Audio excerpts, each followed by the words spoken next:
Hi, everyone, and welcome to the very first episode of the Apothékary podcast. I'm Shielvy Wong, Director of R&D and Regulatory Affairs at Apothékary. Hi, I'm Dr. Matt Kester. I'm a doctor of acupuncture and Chinese medicine and nationally board certified in both, and I'm the senior scientist here at Apothékary. We're excited to start this series by diving into a topic that is foundational to what we do every day, tinctures. Now, Dr. Matt, I have two dropper bottles here right in front of me. One is a tincture and one is a facial serum. Without looking at the labels, can you tell me which one is a tincture? No, I can't. Exactly. And that's really why we're so excited to have this conversation. If you've ever seen a tincture before, it probably made you wonder, is this something that you wear on your face or is this something that you drink? If that's you, you're definitely not alone. Today we are here to demystify tinctures and hopefully save you a Google search later. To me, the simplest way to think about a tincture is that it is a concentrated liquid extract that captures beneficial compounds from plants and herbs. But that's my R&D definition. Dr. Matt, as a TCM doctor who works with herbs every day, what makes a tincture a tincture? That's a great question. And honestly, your definition isn't too far off the traditional definition of what a tincture is. Really, especially in East Asian medicine, it all began with teas, essentially, or decoctions, you'll hear them called, where the herbs were cooked up in essentially a big pot together and prepared to drink. The only problem is they don't last very long, and especially in the days before refrigeration and that sort of thing, it would only take a day or two before things were going to ferment. And so as a result, they started developing ways to preserve the herbs that they created besides drying. So it'd be things like vinegar, salt, alcohol, that type of thing. And eventually that led to concentrating the herbs and eventually using other types of liquids to preserve it. And that tradition moved forward over literally thousands of years. And now we just have kind of a more sophisticated, more up-to-date way of doing what they did. And we have a few other tricks up our sleeve. For instance, instead of just using alcohol, we can use glycerin. So it's still the herbs. It's still the same general preparation. It's just we can do it in a new, more up-to-date way. I think that's really great historical context for us and a solid foundation to build on. One thing I have noticed, though, is that people can become very opinionated about how tinctures should be taken. Some people swear by sublingual delivery, which is underneath the tongue, while there are other people that, take it in their beverage and don't even think twice about it.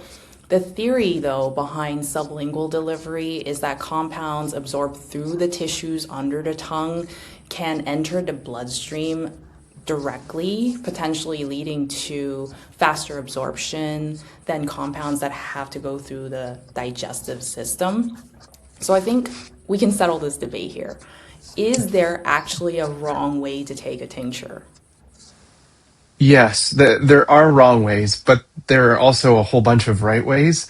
And so, yeah, really, the way that herbs were often used traditionally they were just swallowed because our digestive tract is designed to absorb things. And the historical use, the definitions we find in like our Chinese materia medica or even our like European materia medica are based on the idea of just like consuming it like you would a tea. And so as our body modifies things or, works with the compounds that it ingests, that's the effect that you get.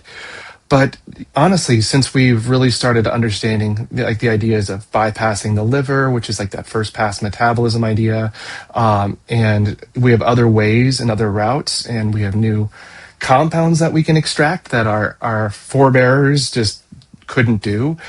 Things like sublingual delivery become more of a common idea. And basically, there is absolutely nothing wrong with using your tinctures, especially like our apothecary tinctures, in a sublingual fashion.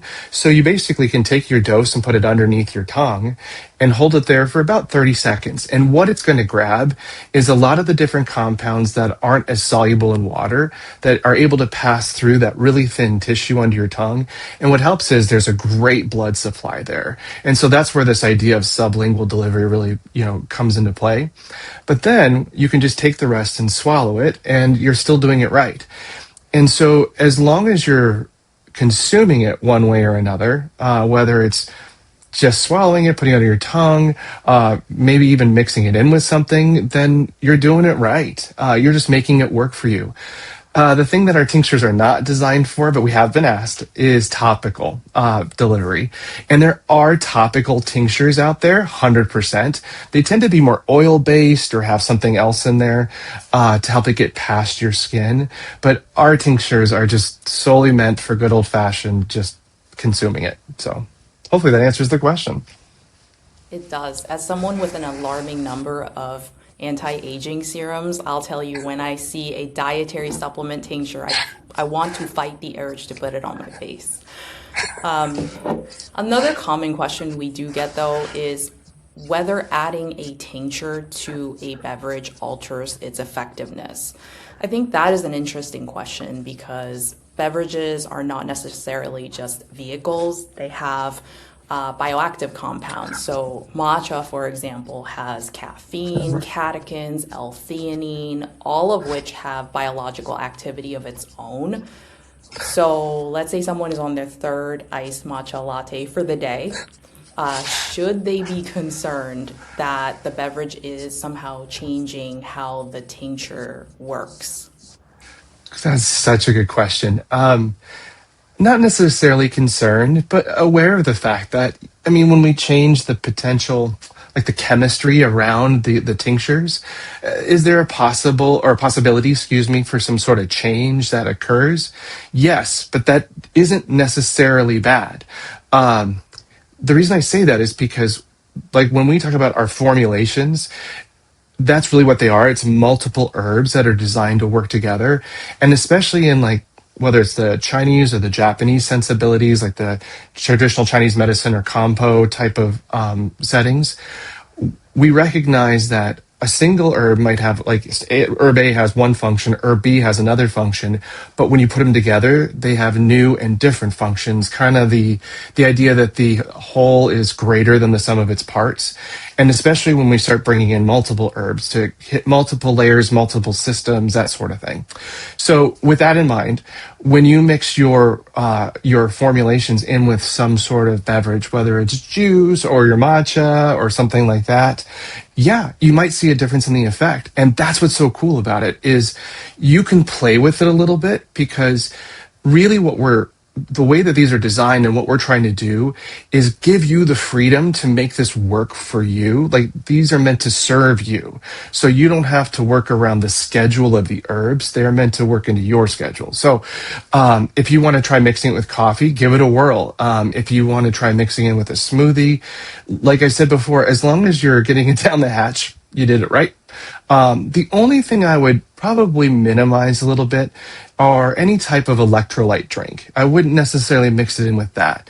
And those are great. There's no problem with them at all. But when you have metals in particular, like magnesium in there, sometimes there's chromium, depending on the drink, vanadium, those have a catalytic quality. And so they can actually interact with the herbs, and they're known to kind of speed up the breakdown of things. So would it affect the herbs? It's hard to say. That chemistry is kind of hard to predict. But that's just one of those things that I say, hey, mix your herbs in with something different, and then just have your electrolyte drink at like a half an hour later, a little different time, so everything gets its own space in your digestive system. So, yeah. I think that's very helpful. Now that we talked a lot about how to take a tincture, let's talk about when to take them. If it were me and I were taking Power Trip, for example, I'd probably reach for it right before a workout or perhaps before a podcast like this one. And if I'm being honest, the scientist in me always wants to optimize everything, the absorption, the dosing, the timing, because I just love the idea of the perfect tincture schedule. But as a practitioner working with patients every day, what tends to matter most for results? That another great question. Really, it's all about just taking it. Because if you, I mean, I agree with you. Like, it has to work for you. Like, as a scientist, having that schedule, if that's what suits you best, by all means, because that's nice. Like, the consistency is really nice, and your body likes that type of like expectation, where you know that it's like you're going to get your power trip or before a workout, or your blue burn before a workout, or whatever the case may be. And so, yeah, that can be a good way to go. But I can also say that these are flexible. You know, and our days are tricky. Sometimes it's really hard to kind of stick to a regimen, especially if you're getting pulled in a million directions. And along those same lines, you have to kind of think about like what's your goal with that particular tincture for you. So something like Power Trip has a lot of flexibility because you can either kind of take it throughout the day, like one dose 3 times a day kind of thing, so you get a consistent kind of like bump to your energy. Or you can take all 3 doses first thing in the morning because you just need to get going and then you're good to go for the day, right? And so you can do either. And that's what's kind of great about it is you can just see what serves you best. Whereas something like, say, Rescue Bloat, a lot of people take it before every meal and they like that consistency. Your GI tract likes a rhythm, that sort of thing. But I also have folks that just take it literally when they know they're getting into a meal that doesn't necessarily serve them, if you will, for their long-term health. I'm thinking like, you're going to go out and have like a delicious cheeseburger or like some pizza or something, and it might bother your stomach. Well, Rescue Bloat is super helpful for that. And maybe you just take it when you're actually doing those types of things. But, yeah, a lot of our formulations, as is sort of the Eastern sensibility, are designed not only for like immediate effects, sort of like the adaptogen stack in Power Trip, but also for the long-term benefits that you'll see of taking something like these herbs. We really formulate it both layers, and it's called like root and branch, especially in a Chinese medicine sense, but also compo, where there's like the root of the issue, which takes longer to really get to, but the branches are like the symptoms that you experience right away. And so we want to get to the branches because you need to feel better, you need to notice something, but the root takes a little bit longer, and we'll have that working in the background. So as long as you're consistent, as long as you are making it a part of your routine, then I really can't complain. There's no one way to do it. And the best part about this process, especially if you're new to herbs, you're new to tinctures, is you have to really listen to your body in a new way, and you'll know. And one thing I want to add to that is that what's interesting about East Asian medicine, or just the healing process that can accompany that, the way we kind of conceive it, is that it's sort of like when you have something that your body just takes care of, it goes away. And so sometimes the markers for how things are improving, what you're noticing, are just the absence of an issue. It'll just leave without it letting you know.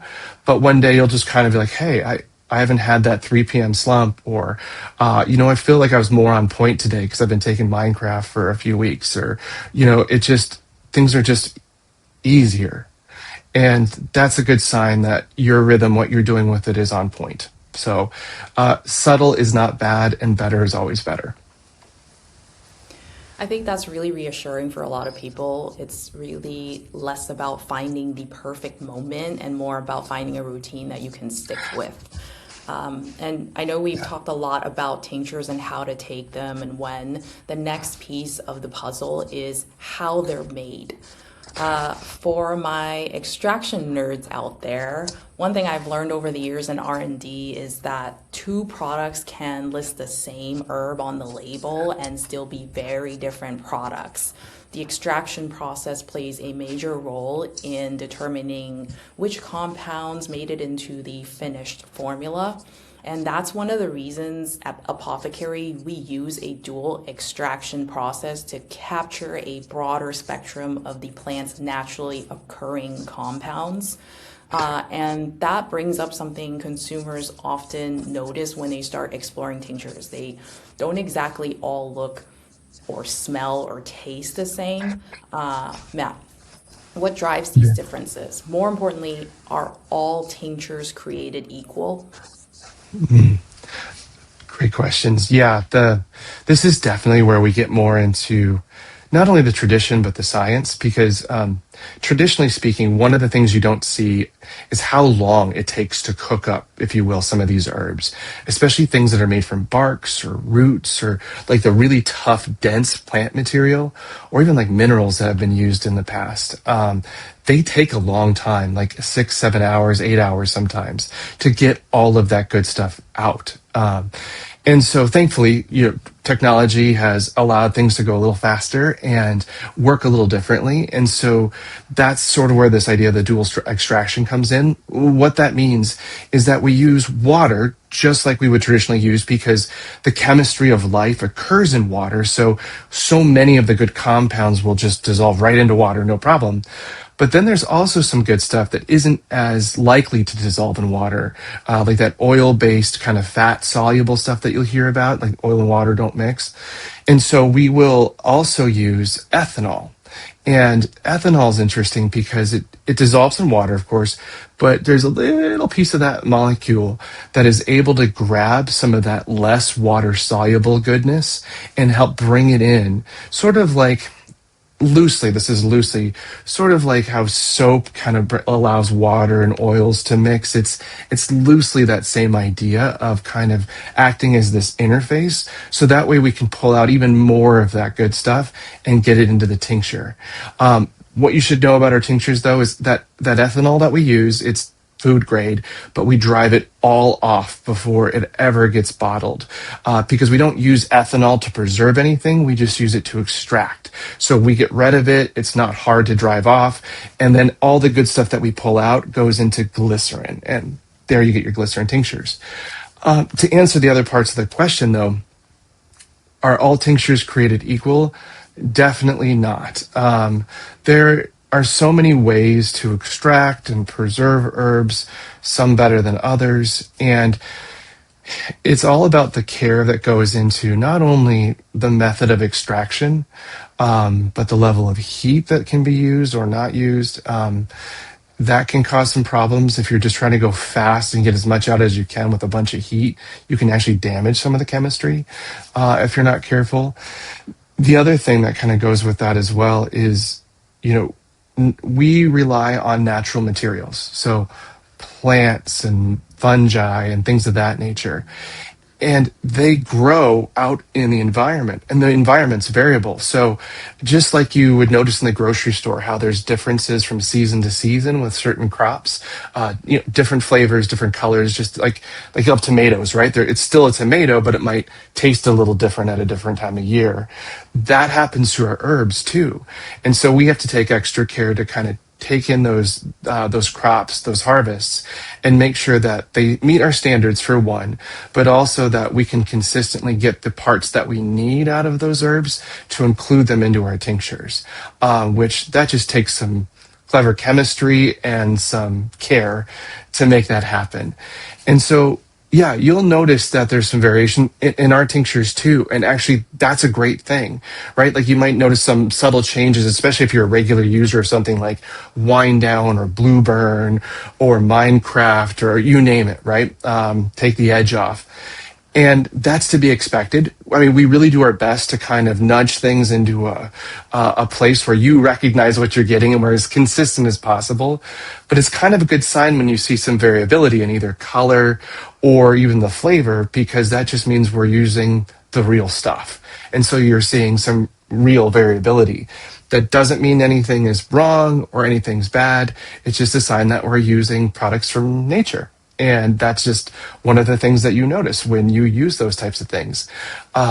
We've got really, really good at flavor and also color using these amazing natural compounds. And you'll see more of that to come. And so we're getting better at it because we want to make our tinctures, we want to make things not just effective, but taste and look good too. So you want to take them because that's a big part of it. And so that's one of the other things that's different, I would say, about our tinctures, because we were talking about not everything's created equal. We know that herbs don't necessarily have to taste bad. And my world is traditional Chinese medicine. And the herbs in that world are meant to be deeply effective, but not necessarily taste good. And so it can make wanting to take them hard. So to compensate, we really, really work to make things taste as good as we can, because it won't be a part of your ritual. It won't be a part of your routine if you don't want to take it, or if you dread taking it every day. So that's one of those things that we also go out of our way to do, is and separate ourselves just a little bit from the pack by giving you something that's kind of surprisingly delicious as well as surprisingly effective. I would agree. That is definitely something that makes us unique in many ways. Let's shift gears a little bit to talk more about the science behind tinctures. One of the reasons I became so interested in liquid wellness is that liquids really remove a lot of the barriers that can stand between the ingredient and the body. And unlike tablets and capsules, there's no tablet to break down or capsule shell to dissolve, because the ingredients in liquids just become available more quickly. And what's also unique about tinctures is that they allow people to experience the herbs directly, whereas with pills you kind of lose some of that connection. And of course, when they're formulated well, to your mention earlier, the fact that they can also taste great is definitely an added bonus. So I'm going to ask a dangerous question here.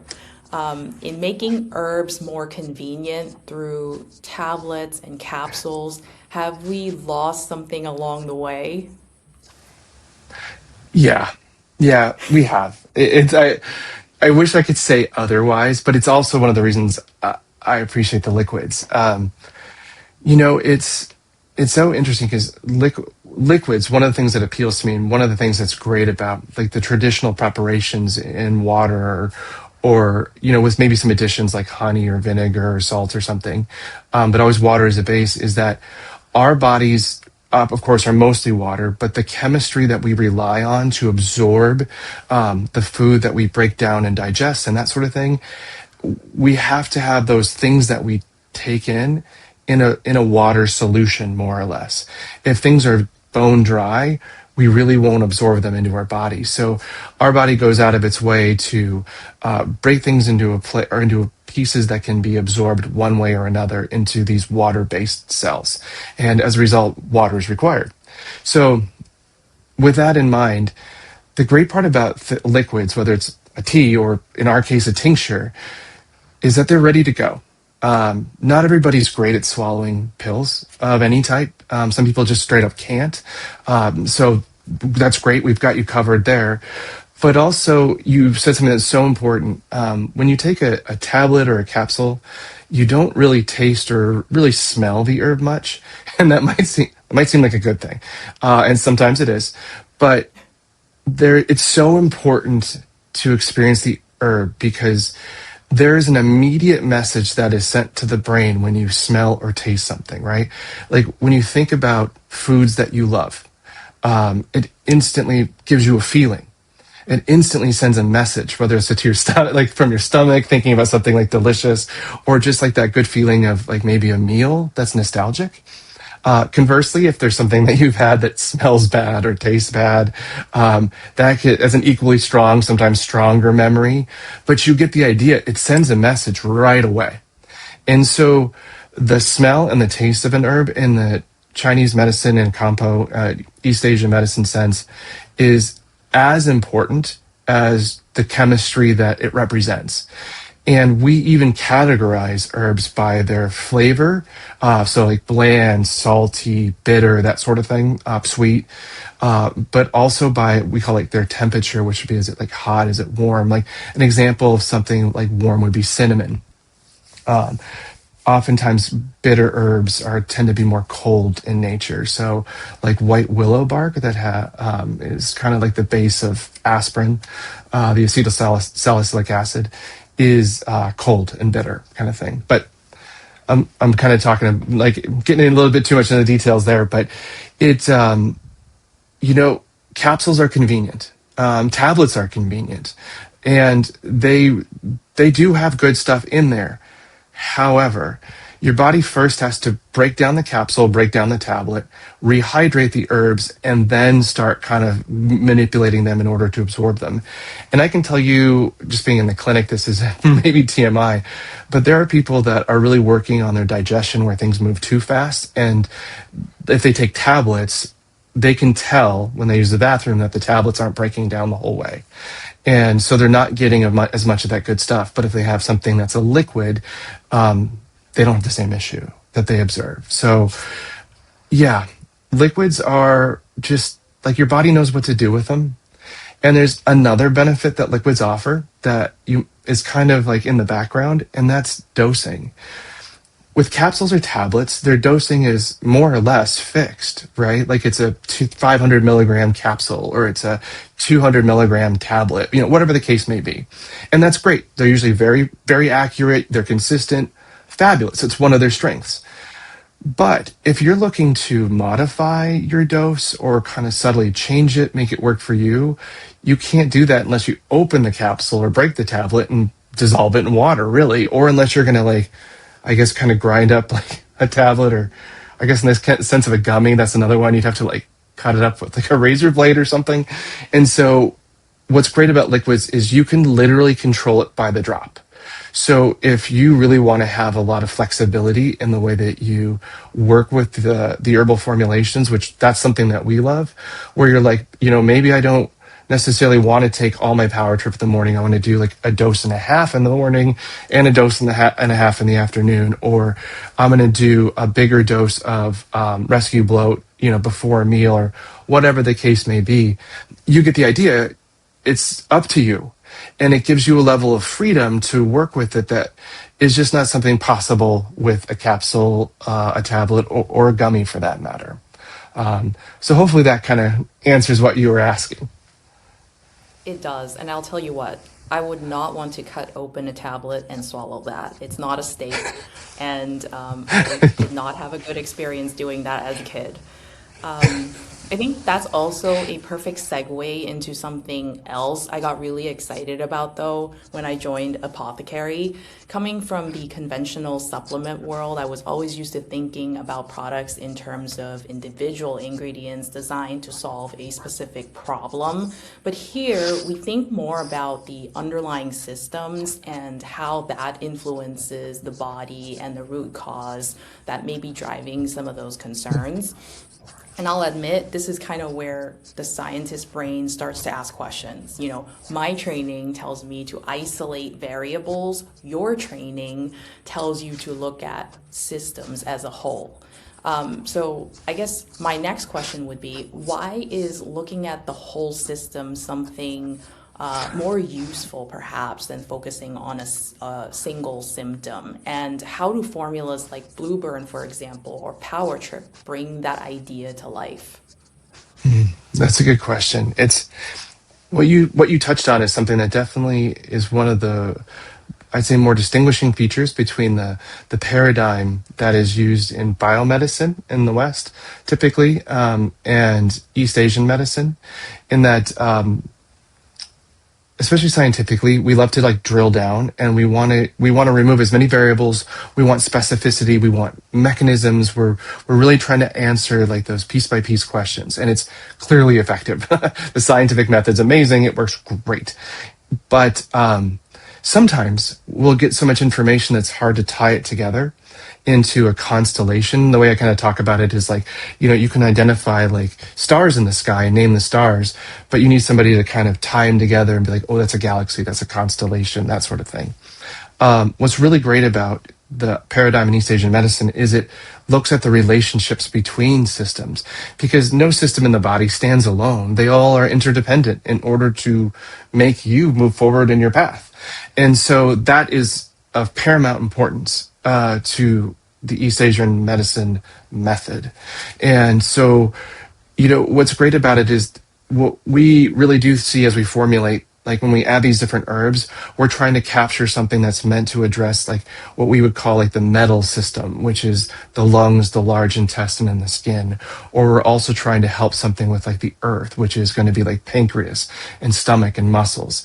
And so we think about things grouped together and how they relate to one another, and more importantly, how we can balance them. Because any type of challenge that you're facing, either as you move forward with health concerns or that sort of thing, those are essentially a barrier to moving forward, and we're looking to try and reestablish like what we would call like a dynamic equilibrium, where you're in balance, but it's meant to be a moving balance, like waves in the sea, where the ups and the downs match each other. And so looking at the system and looking at the systems as they work together is something that we find to be just really effective. I love that. It's the idea of homeostasis, right? Yeah, exactly. Okay, so we've spent a lot of time talking about the history of tinctures, how and when to take them, but I would love to end by looking ahead. What I find interesting is that the supplement industry has definitely spent decades putting ingredients behind capsules, coatings, tablets, and other delivery systems. Tinctures tend to do the opposite. They put the ingredients at center stage, and consumers look for a deeper connection to what they're putting in their bodies. And it feels like we're just getting started, so I'm super excited. So, Matt, when you think about the future of liquid wellness, what possibilities are you most excited about? Gosh, it's hard because I don't want to give anything away. We have some really, really cool stuff that's on deck, literally headed your way. You'll see it before too long. And we just have, this is what's so great about liquids, is we have so much room to play. We can do so many things, and we can work with you on so many levels that, we just can't match. We talked about it with capsules and stuff because of the experience that you get and the way that things can interact with one another too. Because formulations, traditionally, like the herbs that we add, are meant to interact with one another to create whatever kind of complex, wonderful chemistry that equals their overall effect. And so I'm excited because we're just getting started with some differences here at Apothékary in terms of how we're putting things together. And this is what's so exciting to work with you, Shielvy, on this, because we have been able to explore, bring in science in a cool way, and really are kind of forging this new path that really only liquids can provide because of this flexibility and this like open canvas that it gives us. So, more to come. I can't wait for you to see what's on deck, because we have pulled off some pretty amazing formulations that are in the pipeline and are headed your way. I think this is a great place to end. Hopefully, we've made everyone a tincture graduate today. The final exam is simple. Don't put it on your face. And on that note, I actually have my tincture ready, Matt. I do too. I'm going to put a little bit in my cup and I have my toast too. Thank you to a great podcast, Shielvy. Cheers, Matt. And thank you all for listening to our very first episode of the Apothékary podcast. We'll see you next time.